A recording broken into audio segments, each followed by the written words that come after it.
उत्तराखंड के मुख्यमंत्री पुष्कर सिंह धामी 9 मई को नामांकन कर सकते हैं। बता दें कि सीएम पुष्कर सिंह धामी चंपावत सीट से उपचुनाव लड़ रहे हैं, जिसको लेकर तारीखों का ऐलान हो गया है। वहीं 11 मई तक चंपावत सीट के लिए नामांकन होना है, जिसके बाद 31 मई को मतगणना होगी।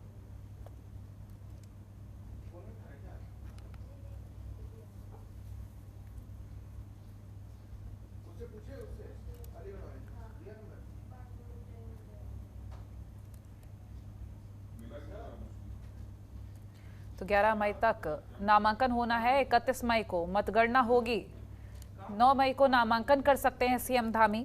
चंपावत सीट से उपचुनाव लड़ रहे हैं सीएम धामी।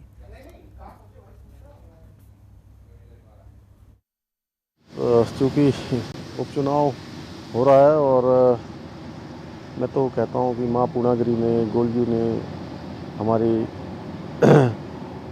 मां रणकोची देवी ने, साथ में हमारा जो है मां बैराही ने, मां शारदा ने, सभी ने वहाँ पर मुझे बुलाया है, हमारे जो है मुझे बुलाया है और उस क्षेत्र की सेवा करने का अवसर दिया है, प्रदान किया है। उस क्षेत्र की महान जनता का मैं धन्यवाद करता हूँ। मैं जितनी बार भी गया उनका अथाह प्रेम मुझे देखने को मिला।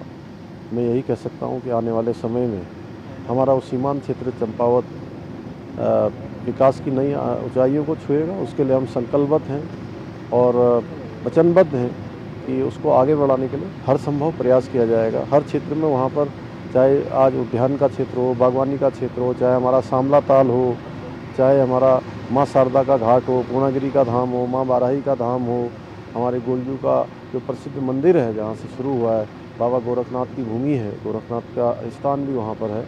उन सभी स्थानों पर जो हमारा धार्मिक पर्यटन है वो बढ़े, उस क्षेत्र में काम किया जाएगा। उसको आगे बढ़ाने के लिए कोशिश करेंगे कि उस क्षेत्र में हर प्रकार की सुविधाएं हैं। और चंपावत उपचुनाव की तारीख के ऐलान के बाद जहां बीजेपी विधानसभा में मुख्यमंत्री पुष्कर सिंह धामी की जीत को लेकर योजना बना रही है, तो वहीं कांग्रेस प्रदेश अध्यक्ष करण माहारा ने चंपावत उपचुनाव में जीत को लेकर खुद को अस्वस्थ बताया है। और ऐसे में उन्होंने कहा है कि 3 विधायकों ने पर्यवेक्षक के रूप में अपनी फाइनल रिपोर्ट हाईकमान को सौंप दी है। जल्द ही नामों पर चर्चा होने के बाद प्रत्याशी के नाम का ऐलान हो जाएगा। वहीं उन्होंने कहा है कि पूरी ताकत चंपावत में झोंकी जाएगी और कांग्रेस के उम्मीदवार को जीत दिलाई जाएगी। तैयारी कर रही है। हमने अपने 3 अभी विधायक वहाँ भेजे थे, तीनों वहाँ काम करके आए हैं। यशपाल आर्या जी भी बहुत जल्दी, उनकी पत्नी के स्वास्थ्य खराब है, वो भी जल्दी जाने वाले हैं। हरीश रावत जी भी वहाँ डेरा डालेंगे। आदरणीय प्रीतम सिंह जी गोदियाल जी से भी हम रिक्वेस्ट कर रहे हैं और मैं स्वयं वहीं रहूँगा। यूथ कांग्रेस के अध्यक्ष, NSUI के अध्यक्ष अपनी टीम के साथ, महिला कांग्रेस के अध्यक्ष अपनी टीम के साथ और सेवा दल के लोग वहाँ काम करने वाले हैं। तो कहीं हम किसी चीज़ में पीछे नहीं रहने वाले, केवल एक ही चीज़ में रहेंगे, प्रशासन जरूर बीजेपी के साथ खड़ा होगा और उनसे मुकाबला हमको दोनों फ्रंटों में करना है, प्रशासन से भी और बीजेपी से। ये चुनाव चुनौती भी है और मेरे को लगता है कि हमारे लिए बहुत कठिन भी नहीं होगा, क्योंकि लगी हुई विधानसभा को छांटना मेरे को लगता है कहीं ना कहीं बीजेपी की रणनीति में कमजोरी मैं देखता हूं, क्योंकि बगल में ही 5 साल विधायक रहते हुए और मुख्यमंत्री बनने के बावजूद खटीमा ने हराया है। उसका असर बनबसा में भी होगा और टनकपुर में भी होगा। उत्तराखंड में चंपावत सीट पर उपचुनाव के लिए आचार संहिता लागू कर दी गई है। निर्वाचन आयोग की ओर से तारीखों के ऐलान के बाद जहां एक तरफ राजनीतिक दल तैयारियों में जुट गए हैं, तो वहीं निर्वाचन आयोग भी अपनी तैयारियां पूरी करने का दावा कर रहा है। उपचुनाव के लिए पोलिंग पार्टियों को ट्रेनिंग दी जा रही है, साथ ही सेक्टर मजिस्ट्रेट की नियुक्ति भी कर दी गई है। इसी पर मुख्य निर्वाचन अधिकारी सौजन्या ने बताया कि उपचुनाव के लिए 11 मई तक नामांकन किए जाएंगे, वहीं 17 मई तक नाम वापसी और 31 मई को मतदान होगा और साथ ही 3 जून को मतगणना होगी, जिसको देखते हुए सुरक्षा के पुख्ता इंतजाम कर लिए गए हैं। वहीं संवेदनशील और अति संवेदनशील बूथों का चयन भी कर लिया गया है और उसी के मद्देनजर सभी तैयारियां पूरी की जा रही हैं ताकि शांतिपूर्ण ढंग से चुनाव कराया जा सके। चंपावत में बाई इलेक्शन के लिए पूरा तैयारी हो चुका है। हमारा लास्ट डेट ऑफ नॉमिनेशन 11 मई को होगा, स्क्रूटिनी 12 मई को होगा और लास्ट डेट ऑफ विड्रॉयल 17 मई को होगा। जो डेट ऑफ पोल है वो 31 मई को होगा और जो काउंटिंग है वो 3 जून के लिए होगा। तो ये अनाउंसमेंट भी कर दिया गया है और उसके बाद जो हमारा ट्रेनिंग है, जो ROs का ट्रेनिंग है और जो प्रिसाइडिंग ऑफिसर्स और PO1, PO2, PO3 उनका ट्रेनिंग का शेड्यूल भी DO साहब ने वहाँ पे ड्रॉ ड्रॉ किया है। उसके बाद जो सिक्योरिटी के लिए और वल्नरेबिलिटी मैपिंग के लिए जो कार्यवाही किया जाना है वो भी कार्यवाही एन रूट ऑन प्रोसेस में है। और जो हमारा जो सेक्टर ऑफिसर्स और जोनल ऑफिसर्स का ट्रेनिंग, उसके बाद जो ईवीएम्स हमें चाहिए, तो ईवीएम का जो मूवमेंट है वो भी कर चुके हैं हम। जो जितना ईवीएम्स उनको वहाँ पे चाहिए वो भी उसका भी मूवमेंट और उसका एफएलसी और उसके बाद उसका रैंडमाइजेशन के लिए जो तैयारी करनी है वो भी हो चुका है।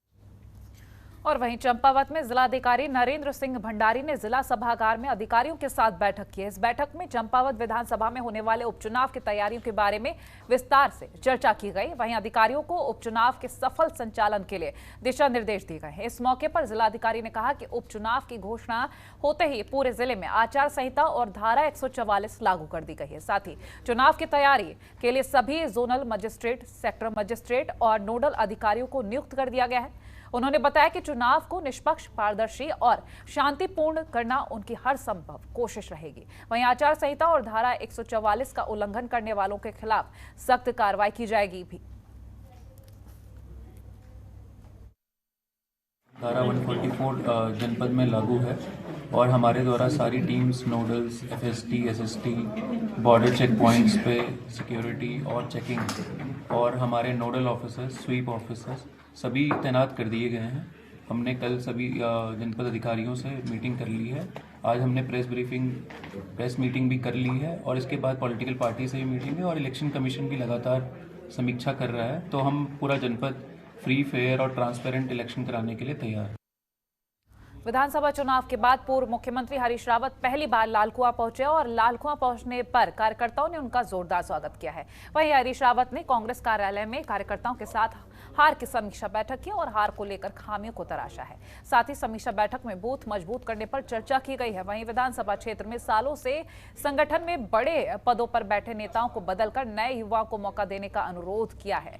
इसके साथ ही हरीश रावत ने कार्यकर्ताओं को आगामी चुनावों के लिए एकजुटता के साथ लड़ाने का संदेश दिया है। जो कुछ अच्छा हुआ है उसको भी कहा जाए, जो कुछ कमजोरियां रही हैं उसको भी कहा जाए, नहीं तो फिर समीक्षा बैठक का कोई अर्थ ही नहीं रह जाता। और लोगों ने जो उनका अनुभव है वो बताया है और यहाँ इस क्षेत्र के सभी वरिष्ठ नेतागण हैं और जो चीज़ वो बता रहे हैं उन कमियों को वो दूर करेंगे और जो प्रांतीय स्तर पर है उनको भी दूर करेंगे। कुछ एक आध दो लोगों ने राष्ट्रीय स्तर की बात भी कही तो उसका भी ध्यान रखेंगे।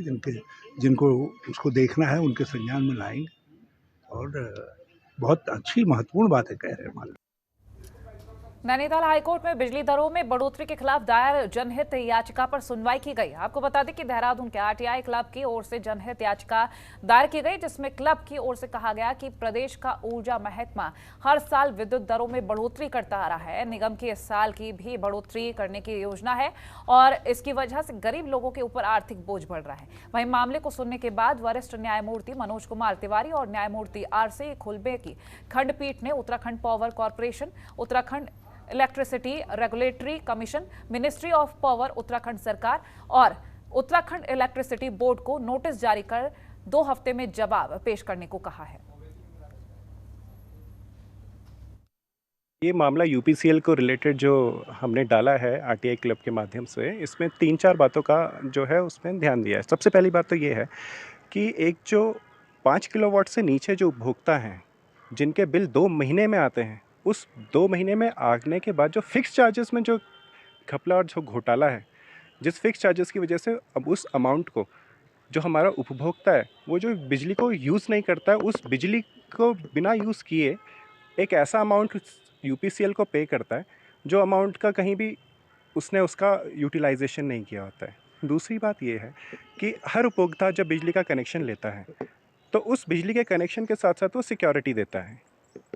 नियमावली के अनुसार यूईआरसी की उस सिक्योरिटी को लेके यूपीसीएल को एक एफडी बनानी होती है और उस एफडी से मिलता हुआ जो ब्याज है वो ब्याज कंज्यूमर के बिल में एडजस्ट करना होता है। यहाँ पे आज न्यायालय में चर्चा करते हुए बात रखी गई जिसमें नोटिस किए गए हैं यूपीसीएल को और यूईआरसी को और और दूसरे डिपार्टमेंट को भी। हमारी कोशिश यही है कि उपभोक्ताओं का जो बिजली का बिल है और इसमें उनकी जो कमर टूटती हुए जो बिजली का बिल आ रहे हैं, इसमें उनको राहत मिले। और इससे रिलेटेड कोई भ्रष्टाचार अगर है यहाँ पे, तो उस भ्रष्टाचार के पीछे जो भी लोग हैं उनको सज़ा मिले। अभी 2 हफ्ते में उनको जवाब देने के लिए कहा गया है, 2 हफ्ते बाद फिर आगे की सुनवाई होगी। खबरों के निष्पक्ष विश्लेषण के लिए सब्सक्राइब करें Jantantra TV and press the bell icon. Never miss any update.